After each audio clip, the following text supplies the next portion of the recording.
Hello everybody, thank you for joining me today. Today I'm here to ask you, what do you have to offer? This is a question that scholarship judges want to know, but will rarely ask.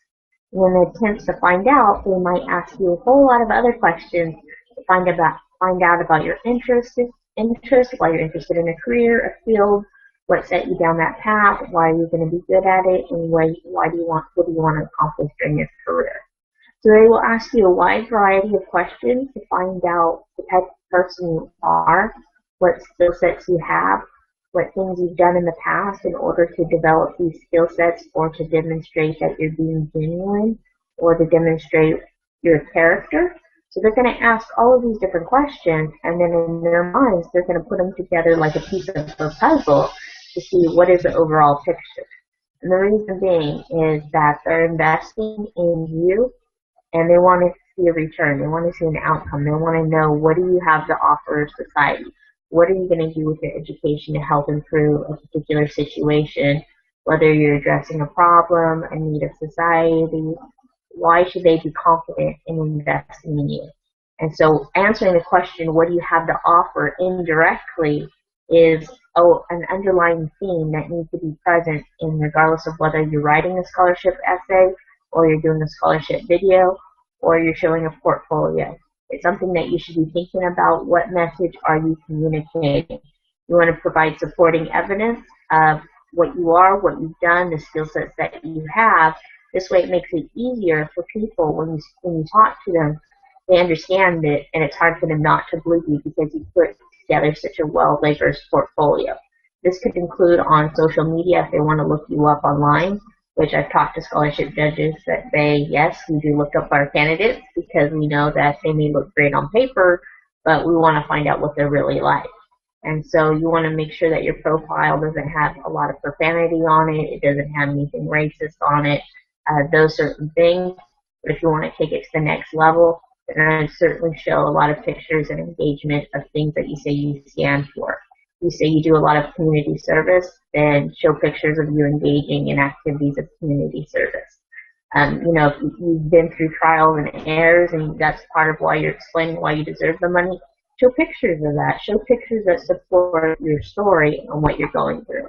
So one of the ways to stand out, as this card demonstrates, is you're going to have a lot of people who are asking for money, but you're going to have a very few people who are going to explain what they contribute to society, as far as, and it doesn't have to be just volunteering.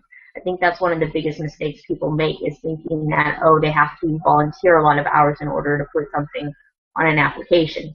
I know that when I was going to high school, I was certainly encouraged to volunteer, especially a lot during the holiday seasons, because I know it would look good on an application, whether it was a college application or a scholarship application.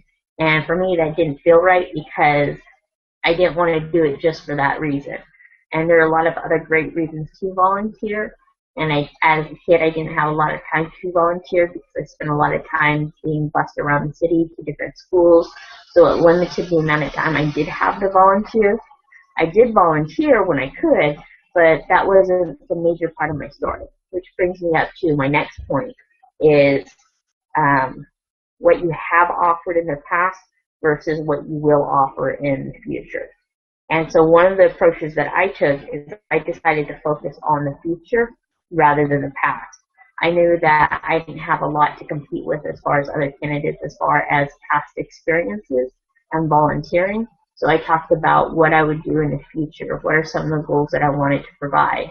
What are the things that I wanted to do for the community? I know that employment is a big topic for a lot of people, especially since I grew up in an area where there's a lot of agriculture, so there's a lot of positions where there's not a high opportunity to move up because there's a lot of work in the field, and I didn't want to work in the field, so I wanted to help explore that issue and provide some solutions towards it. And so I talked about things that I was doing. I was reading business books, I was being active, I was doing other things. And by listing the books that I was reading, things that I was engaging in, and things I did volunteer in, they all supported what I was saying about me being interested in business. I volunteered for the nonprofit organization Central Valley Business Incubator. You know, if you combine that with the books and pictures, and you know, when you volunteer a lot and people decide to write an article for you, it provides a wide variety of proof that you can include when you're writing an essay or presenting yourself to say, see, I have all of this supporting evidence that I'm not just saying what I'm doing, but I'm really living and doing what I say I'm doing. So from that standpoint, you certainly do want to answer the question about what do you have to offer as far as not just now, but in the future. What goals do you want to set for yourself, or how do you want to help more and more people, or what is it that you would like to do? So by clearly stating what it is you want to accomplish, and then following up with how are you going to build your skills. Going to college is going to help me build these skills. It's going to give me a good foundation. I strongly believe in education. That's why I want to continue with my higher education. These are the sort of things that you want to explain when you talk about what do you have to offer. I have the passion and the commitment to offer a lot of different things, but at the same time, I need coaching and mentoring, and that's what I'm hoping to get from college, and that's why I want to go. And that's why I'm asking for your help as a scholarship judge. Please award me this money so that I can continue with my career path and accelerate it even faster. So those are some of the things that you want to think about. And the other thing I will say is when you approach this topic, you also want to approach it from these 4 areas, which is the head, the heart, the hands, and the soul. So when you're talking about it, give examples from each. A lot of times people logically understand something. A lot of times statistics, facts, people understand that, people get it.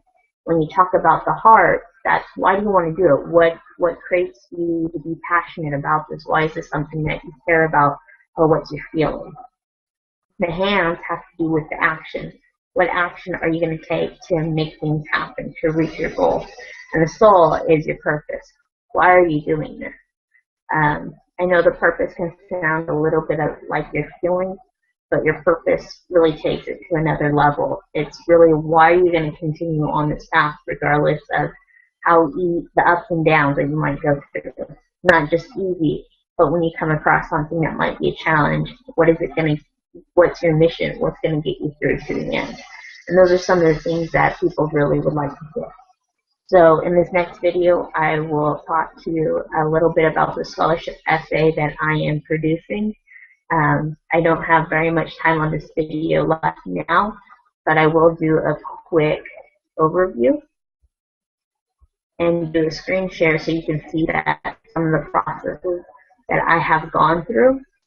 And if we scroll down to the bottom, we'll see that I have implemented the 4 different strategies that I was just telling you about as far as how to use the head, the feelings, the hands, and the soul.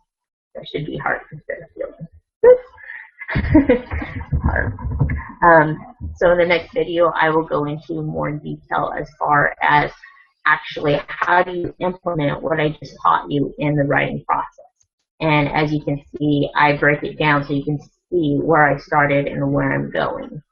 So I just want to give you a view as far as the process that I go through when I'm writing. This way you can get a better understanding of how I write, some of the things that I would do, say, how do I organize my thoughts? And then you can follow the same pattern when you're writing, when you're talking or expressing yourself as well. So thank you so much for joining, and I will see you soon.